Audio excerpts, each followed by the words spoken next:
ngaturke panuwun marang purbane Hyang Agung kelakon kang dadi panyuwun.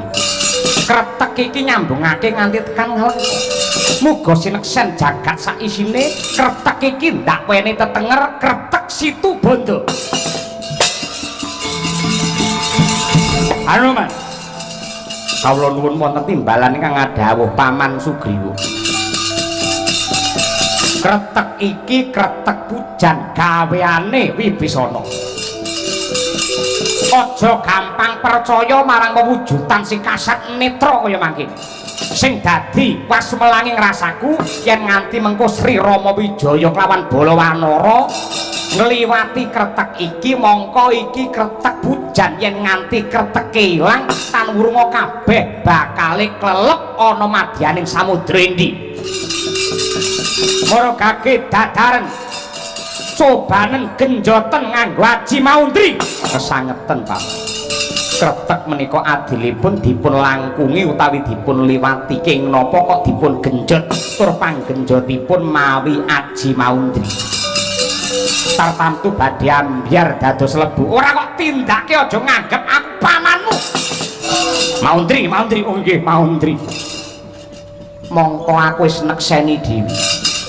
Aja meneh kok wujude kretek gunung kae kok tibane Maundri bakal ajur mumur. Parandine ripalungguhan iki kowe murang tata kaya mengkono ora ngregani apa kang dadi panggayuhe si Wibisana. Wong Pancawati ora bakal rukun yen kabeh mung golek rai.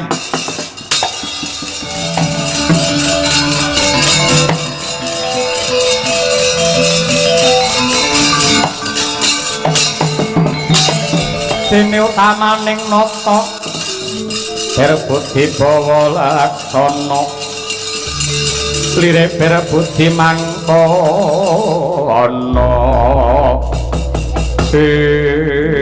aduh sinuwun ngaturaken panuwun ingkang tanpa pepindhan dene paduka paring sih nugraha nama dumateng kula Rama Dayapati.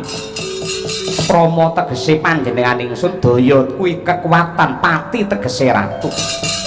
Kejaba saka kuwi Anoman ana piyayi bagus sing melu sowan ning Pancawati kuwi sapa? Aduh, menika nuwun sewu. Kadang animipun Nata Agung ing Alengka Prabu Dasamuka ingkang kekasih Sang Gunawan Wibisana kepingin lan kumacelu badhe suwita wonten ngarsa paduka Sang Marteng Jagat.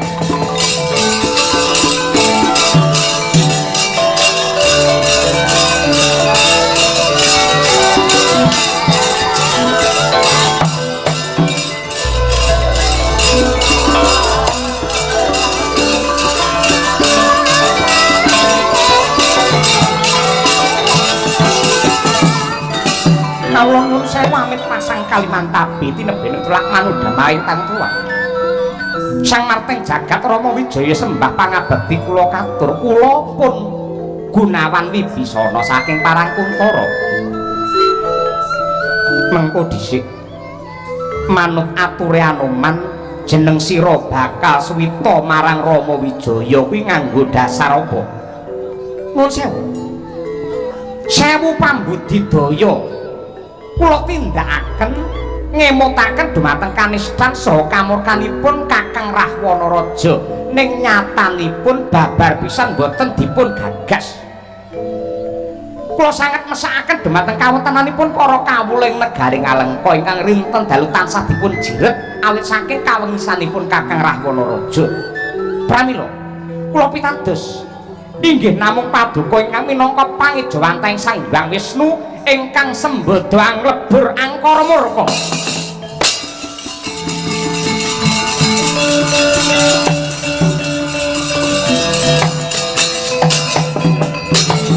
Nuwun sewu sinuwun. Kula suwun kanthi sanget sampun ngantos gumampil pitados dumateng aturipun tiyang ingkang nembe kemawon tebang. Saya-saya cetha ngeglok tanpa warana bilih Wibisana menika kadang anemipun Dasamuka Narendra Angkara.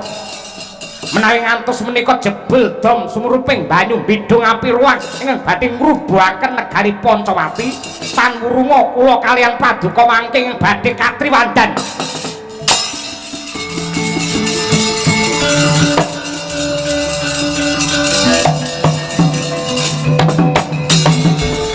Jagat Dewa Bathara ya jagat Pangestu Wibisana wonten dawuh sinten senadyan kaya ngapa lan kepiye jer Basuki mawa biyo kelakone Panjangka kudu mawa pangorbanan ingsun kepengin jangkah marang negara Ngalengka ning kepalang wujute samudra Hindi yen kowe bisa mbangun kretek ingkang nyambungake Pancawati nganti tekan Ngalengka tak daku dadi wadyabala utawa prajurite Rama Wijaya.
Samartamoring suksma sinuksmaya winahya ing sapi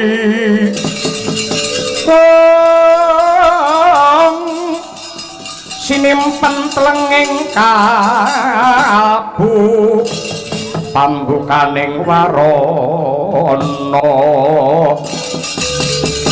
tarlen saking liyep layaping aluyut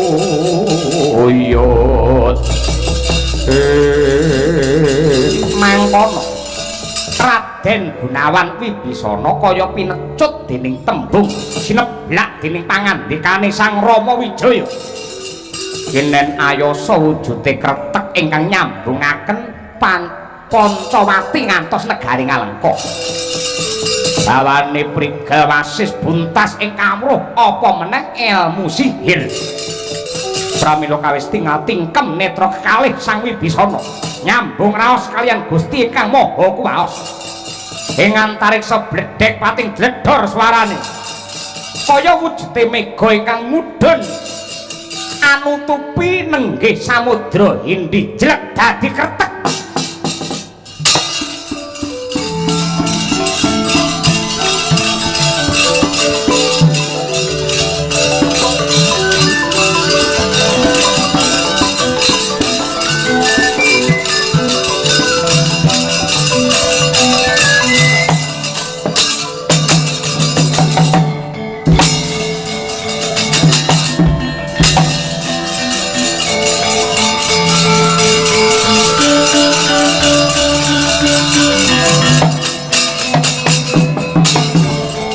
ngaturke panuwun marang purbane Hyang Agung klakon kang dadi panyuwun kretek iki nyambungake nganti tekan Ngalengka muga sineksen jagat sak isine kretek iki ndak wene tetenger kretek situ bondo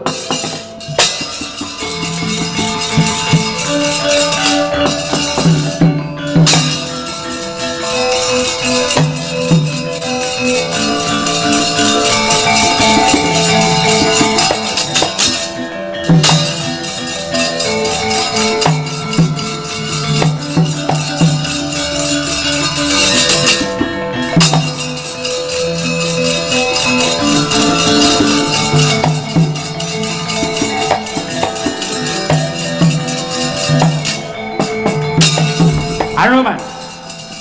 Kawula nuwun wonten timbalan ingkang ngadhawuh Paman Sugriwa.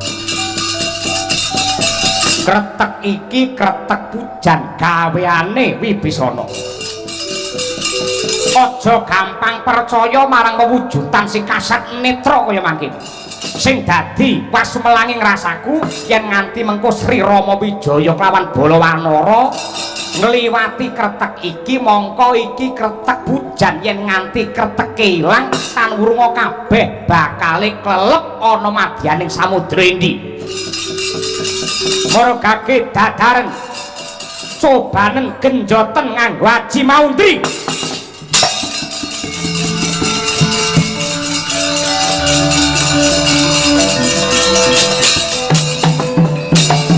Aduh Paman, menika kesangeten Paman. Kretek menika adilipun dipun langkungi utawi dipun liwati king napa kok dipun genjot tur panggenjotipun mawi aji maundri. Tartamtu badhe ambyar dados lebu. Ora kok tindake aja nganggep aku pamanmu.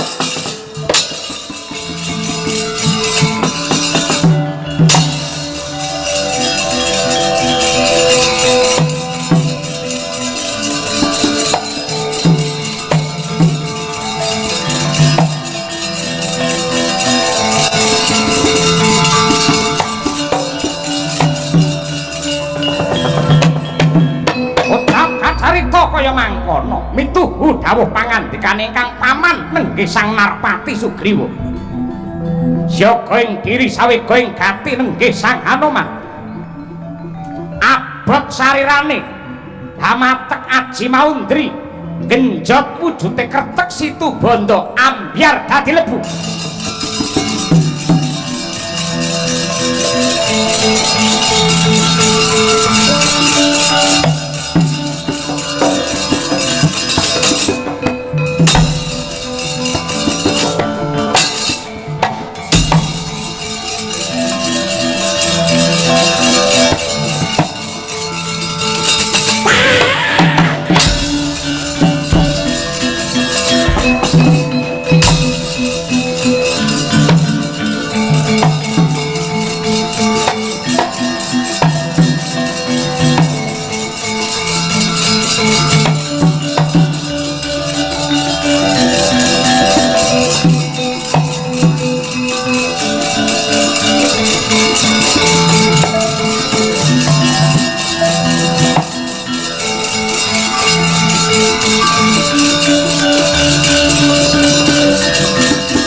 Runinga sinuwun. Kula nekseni piyambak pancen Wibisana menika saged mujuti pamundhut ndika nenggih kretek Situbanda. Ning sasampunipun dipun genjot kalian Anoman ambyar tanpa kalap. Cetha lamun ta menika trubusaning satru, kula saged nggambaraken menawi paduka angklangkungi kretek Situbanda tan wurunga badhe ambles wonten ing samudra Indi. Sedaya para wanara badhe pejah kasulaya niki reka dayanipun Gunawan Wibisana ngekedal api pidana.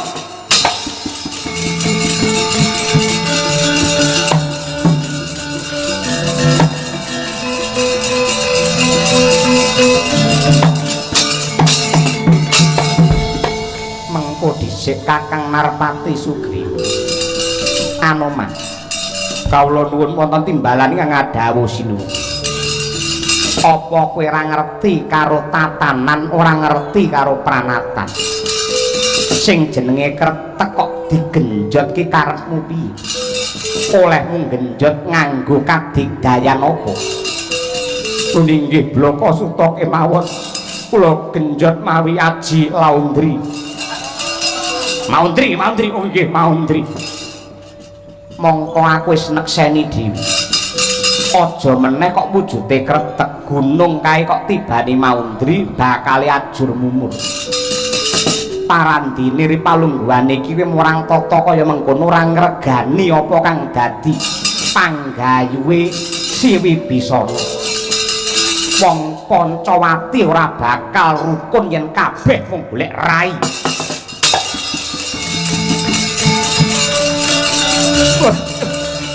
Sinuwun.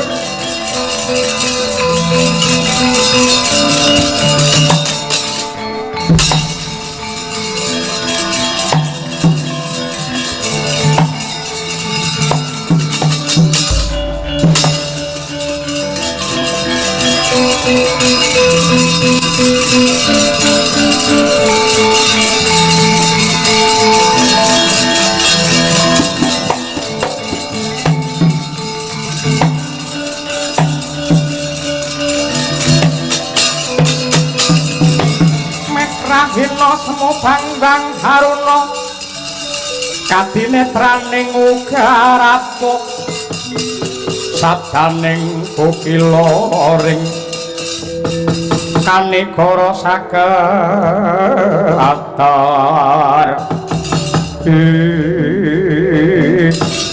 panjegrek nganti kaya tugu waja gelo kogel gempung caruk warlan raos maras nenggih Sang Rama Badra pramila sigra jumangkah aneng tepining samudra Hindi netra menteleng kaya bandeng pantrawang tebih mulat gelaring samudra ingkang langut sasat tanpa pagut rupi wis pantok pepuntoning tekad jibeg bebeke galih ingkang cinipta mung arsa jumangkah mring Alengka Diraja mubal babal murup makantar-kantar kanepsone hamusti jemparing Kiai Gohya Wijaya Yoga Wijaya krida Sang Regawa arsa ngasat banyuning segara Hindi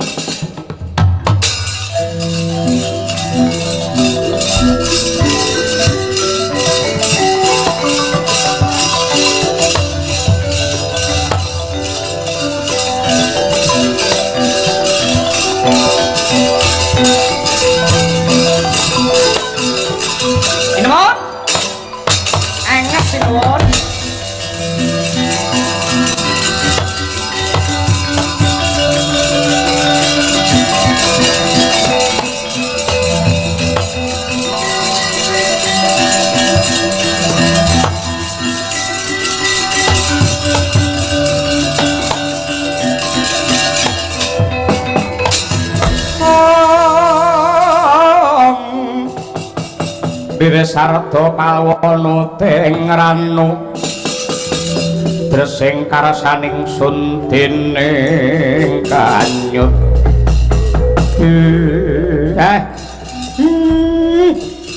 sampeyan badhe napa ciptaning rasa mung kepingin ngasep banyuning samudra supaya rancak anggonku jumangkah mring Alengka Diraja sediamu niku becik ning carane sing kurang apik sampeyan badhe ngesat segara merga kepingin ngrabosa dosa muka lan nyelametake ingkang garwa Rekyang Sinta ning kinten-kinten napa timbang bobote napa adil bobote sirnane dosa muka kalian rusake jagat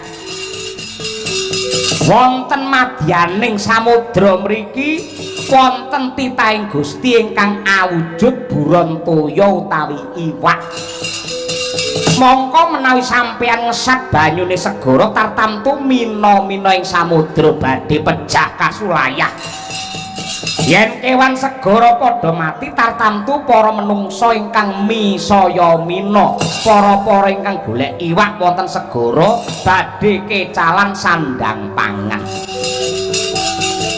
menawi bak menika saestu kelampahan sampeyan dosa gedhe merga ngrusak kaendhane jagat lan mateni sandang pangane para dasih sampeyan niku titising Bathara Wisnu ingkang kewajibane ngreksa jagat ora kok malah ngrusak jagat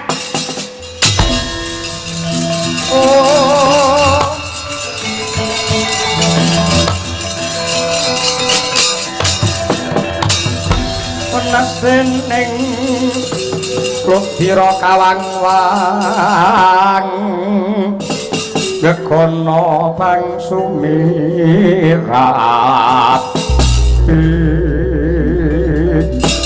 aduh Kyai Semar Badranaya kaya mengkene iki wong yen lagi bromantya. Lah mila saking menika kula ngerti sampeyan anyel kalian Sugriwa, anyel kalian Anoman sing genjot wujudipun kretek Situbanda. Ning sakjroning wong niku anyel, wong niku nesu. Apike mang meneng dhisik merga apa wae sing diputuske karo wong nesu niku akeh klerune. Banjur palungguhan iki kepiye? Sampeyan lak duwe wadyabala pirang-pirang para kethek-kethek nika ampun mang ingoni tok mangkeki THR tok. Nika kon nyambut gawe kabeh. Merga sing jenenge samu barang yen ditandangi bareng-bareng sing abot dadine enteng. Kula tak ngewangi ndonga nggo yasa tambak wonten mriki nyambungaken ngantos ngalengka diraja.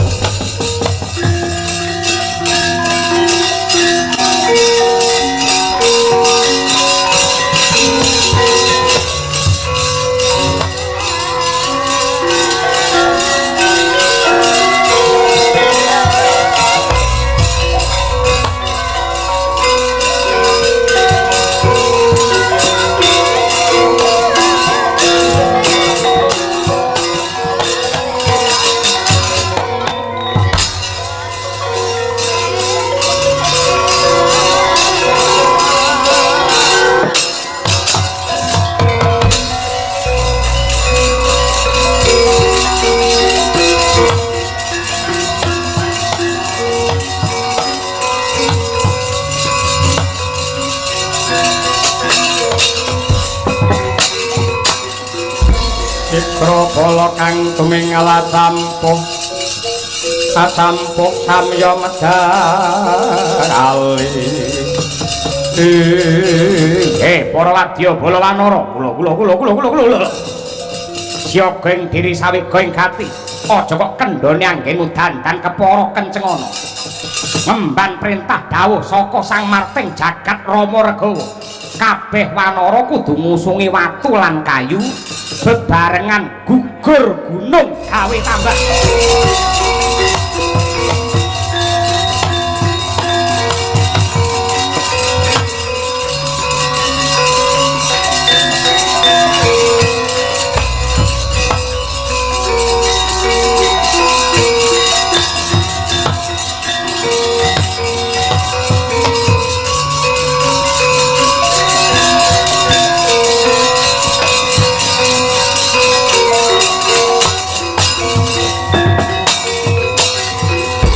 Mangandur lakune angin kukur agraning arga iki karepe piye ing atase kabeh para wanara para kethek-kethek do nyambut gawe ngusungi watu ngusungi kayu lah kono kethek siji sing malah ngrokak-ngrokok malah kadak kaya ngono sikile edek babar pisan rambet jaji. Kowe aja ngono kuwi ayo nyambut gawe kancane nyambut gawe aja meneng wae kaya ngono etok-etok ngantuk mendhi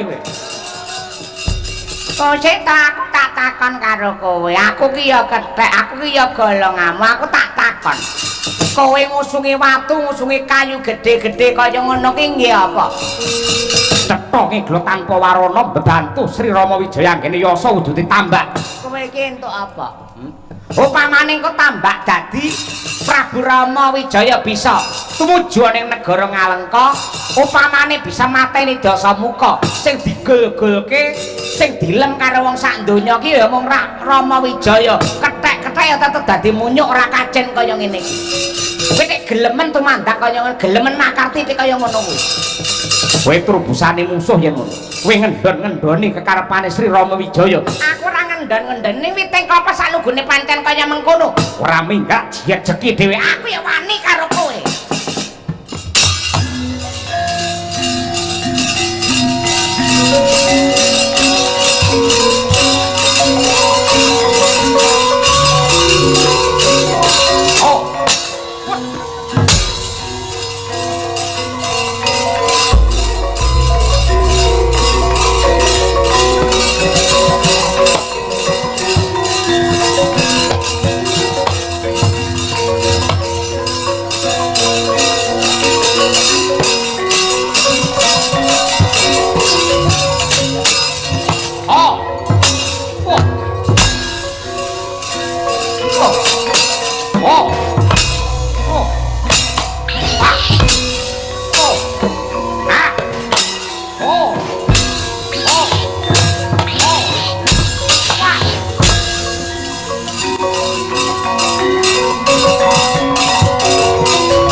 Kula Pedro.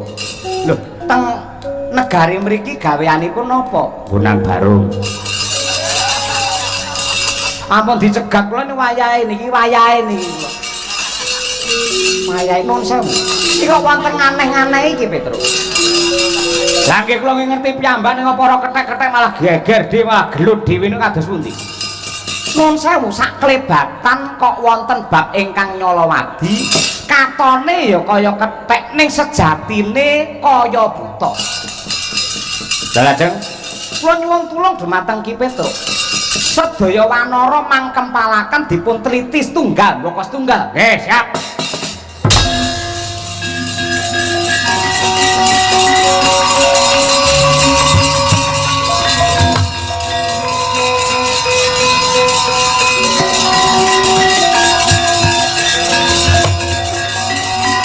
Ketek-ketek maju rene, siji-siji. Maju. Sing gelut mau. Nggih. Sapa? Supe kalih kula napa pripun? Lah ya lali sapa? Kula pun Edi Anila. Ya sing ngono kuwi. Iki ana sing nyusup ana barisane wanara. Mula kethek-kethek kudu dicek siji-siji. Ayo kethek. Nggih, kethek. Asli kethek. Merik.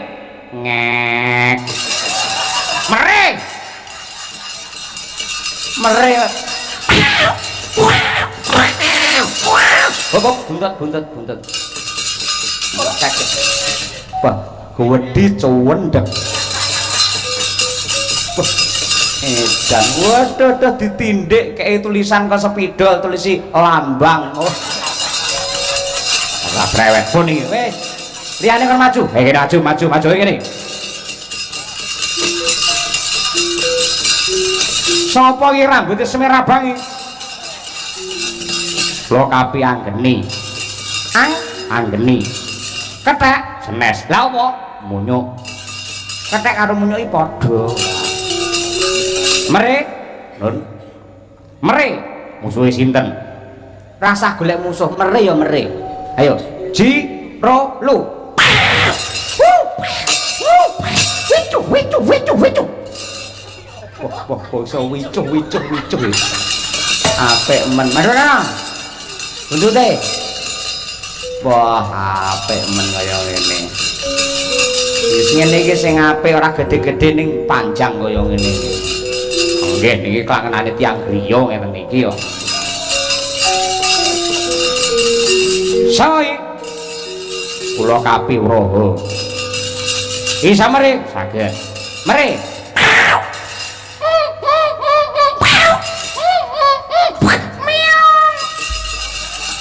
Iki kethek wae kucing. Kula blesteran kethek kalih kucing. Oh, lah kok malah dadi celeng. Lah nggih gumuno kula niki.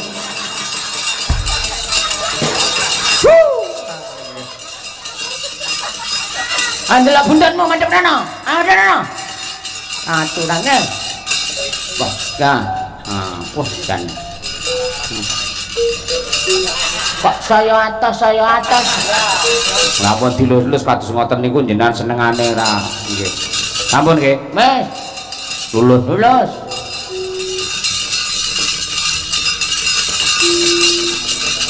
Oh, Tiger and the Show. Sinten niki? Kethek. Jenenge? Nami kula Kapi Sardula. Samare saged. Nggih mrih. Aja nyokot to. Padha lanange kok nyokot iki ngapa lho. Kowe ora nek wong wedok. Buntut. Wah, aduh apik men. Lho, nyapa kene kok kek gotri ini karemu piye? Aja dikei gotri. Ngirangan karepe wong omah ngoten niku kan kei gotri ngoten kok. Jo. Nah, lah. Ha kowe aja ingah-ingi rentarene aja ndelak-ndelik ngono.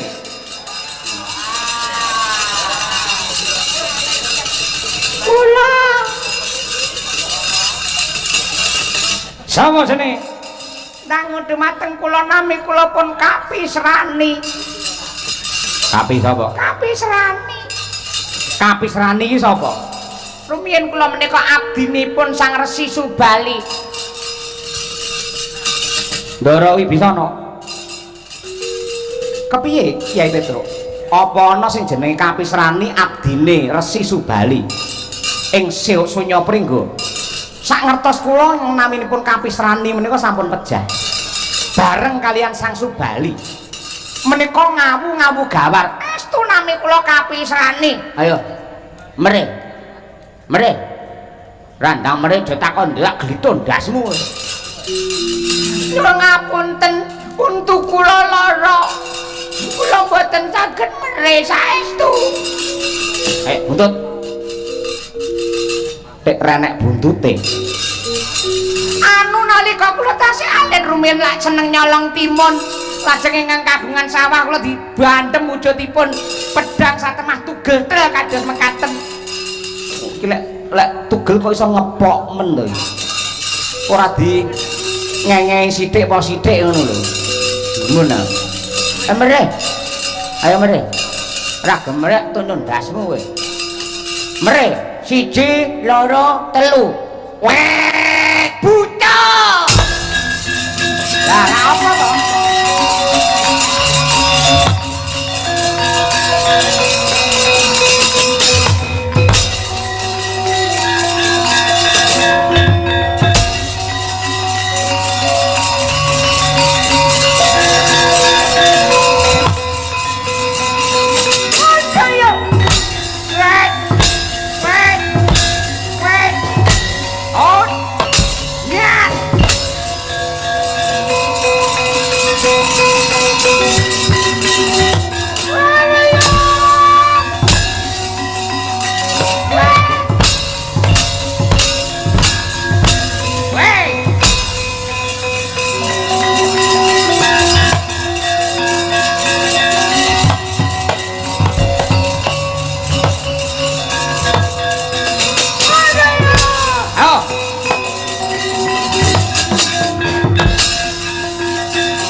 Laruta godha guru kula yen tanamutusa Sang Sri Nuwun sewu sinuwun Prabu Rama Wijaya. Petruk ana parigawe apa lah kok geger mapan ana ing sak tepining samudra Indi. Nggih, wonten Duratmaka ingkang Indrajala etok-etok dados kethek mongko sejatosipun niki buta ngalengka. Jenengmu sapa? Inggih dangu dumateng jasad kula nami kula pun Janggi Srana. Kula menika sarwa ewa sarwa bingung sinuwun Prabu Rama Wijaya. Dados abdi ngalengka menika sarwa repot. Yen diperintah karo Prabu Dasamuka ora mangkat ya dipateni, yen mangkat ya kewirangan kados mekaten. Pacakipun para kawula ing negari Ngalengka Diraja menika mesakaken uripipun tanpa benten kaliyan kula menika. Petruk Maragagi luwarana anggen mbondo kelawan Janggi Srana.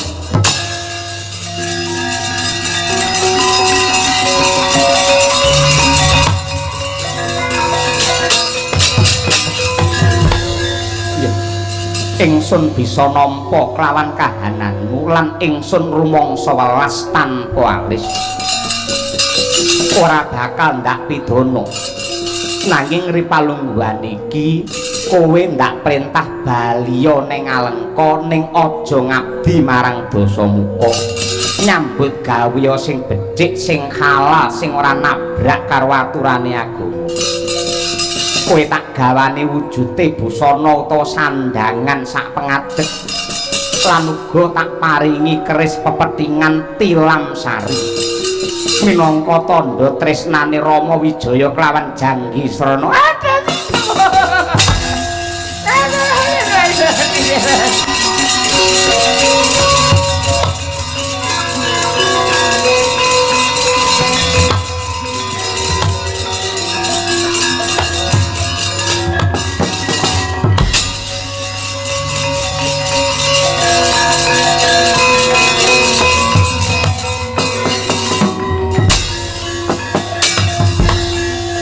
Pedro hukum tek kaya ngene karepe piye ing atase wani mecah kerukunan dadi maling mlebono barisan para wanara sing jeneng Janggisrana kudune diparingi hukuman pati parandene malah diwenehi bebungah durpres kaya mengkono mau lha niku bentene jenengan kalian Rama Wijaya teng mriku niku yen nggugu sampeyan si Janggisrana dihukum mati tenan rampung sejarahe yen cara Prabu Rama Wijaya beda kebak kawicaksanan si Janggisrana diwenehi sandangan diwenehi keris lan pusaka men dheweke engko sisane uripe bisa kanggo tobat petunge Rama kali jenengan iki benten wah sukar pete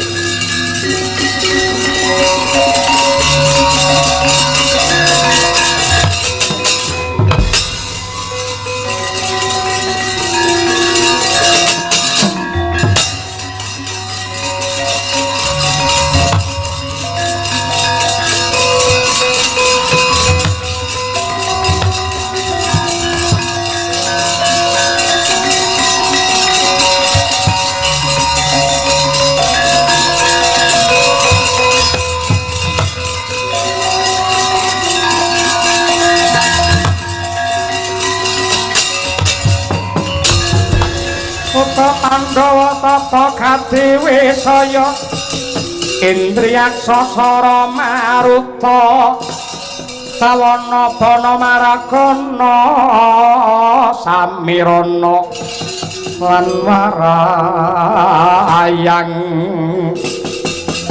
panca bayu wisikan kulingan lemo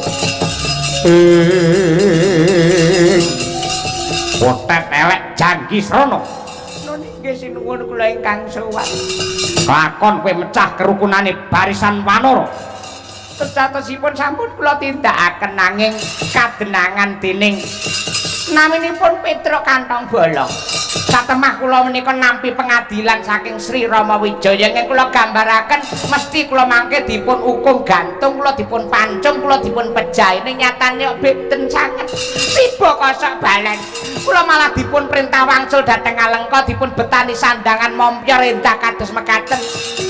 Mas-masan ingkang endahipun kados mekaten kalian minangka tandha tresna kula dipun paringi wujudipun keris tilam sari kados mekaten. Kaya ngapa wujude kerise menika?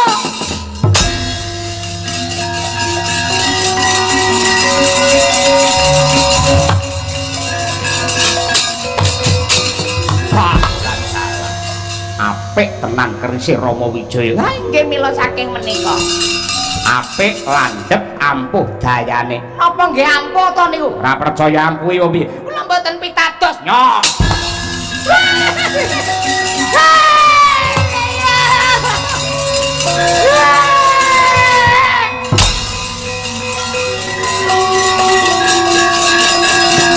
Yo rubung.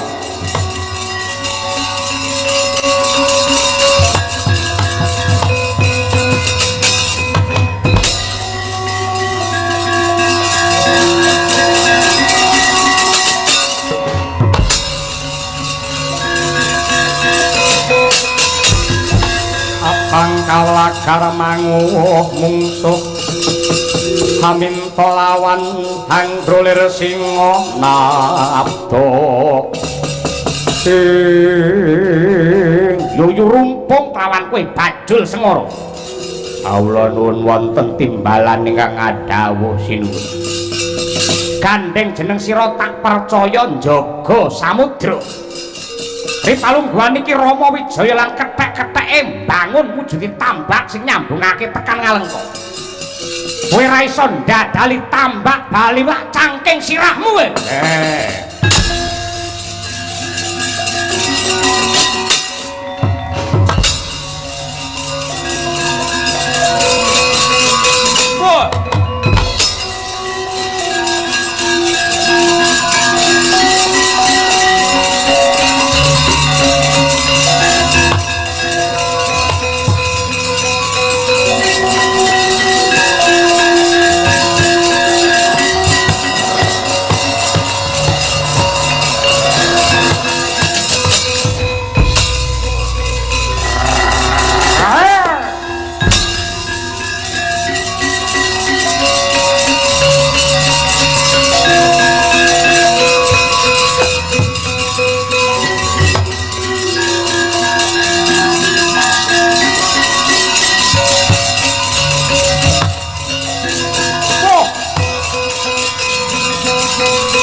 kira ya mung yuyu rumpung lan buta pajineman Ngalengka sing bisa slulup ana ing samudra parandene iki ana kethek sing duwe capit sapa Prajurit Sri Rama Wijaya jenengku Kapirekata Kapirekata ya kowe ya bangsane iwak kowe sapa aku ya bangsane iwak aku iwak hiu jenengku yuyu rumpung sing mburi irunge dawa ya iwak apa rawon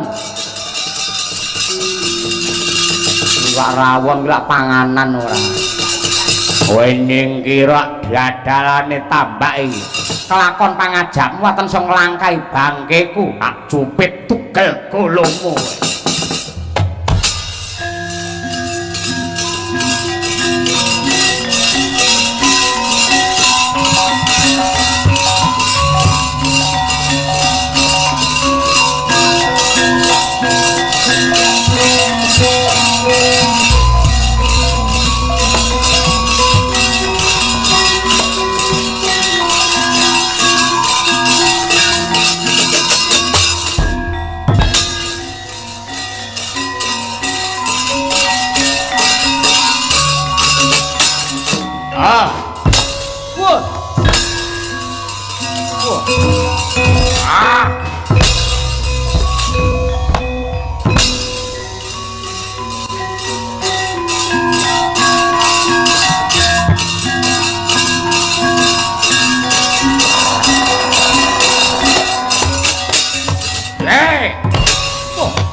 Rekata mancat pundhake Yuyurungkung mangkono sigra nyandak capit kekalih den bedol wani dadi lan patine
ana Sang Rama Dayapati ya Sang Anoman sigra nyandak tutukira nenggih bajul sengara nginggil lan ngandhap mangkono den glandang wani biak rekata suwek nganti tekan kuping dadi lan patine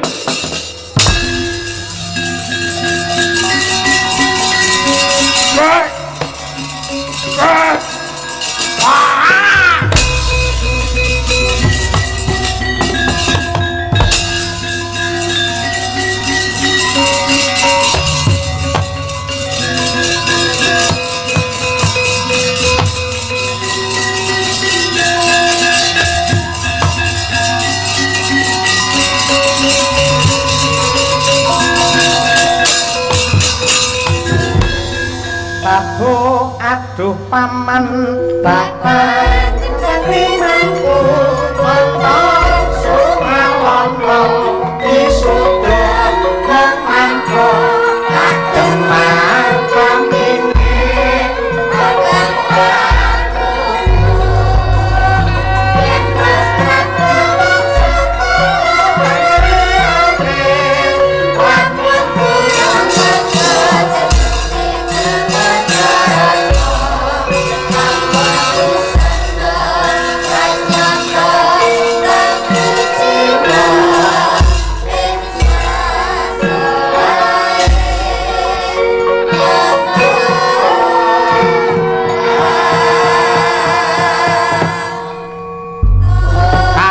teteken tekun satemah tekan gunakake gaman panunggal satemah kasembadan hanggendika ayasa wujudipun tambak tanpa benten kalian keluarga ageng ing Klumudan Saradan Madiun anggenipun rampung ambangun jembatan Sumberan mugi-mugi sinten kemawon ingkang nglangkungi ing mriku tansah dipun payungi kalian Gusti andadosaken ing Klumutan wiwit saking Bapak Kepala Desa perangkat lan sedaya masyarakat wontenipun namung tentrem hayu lan rahayu.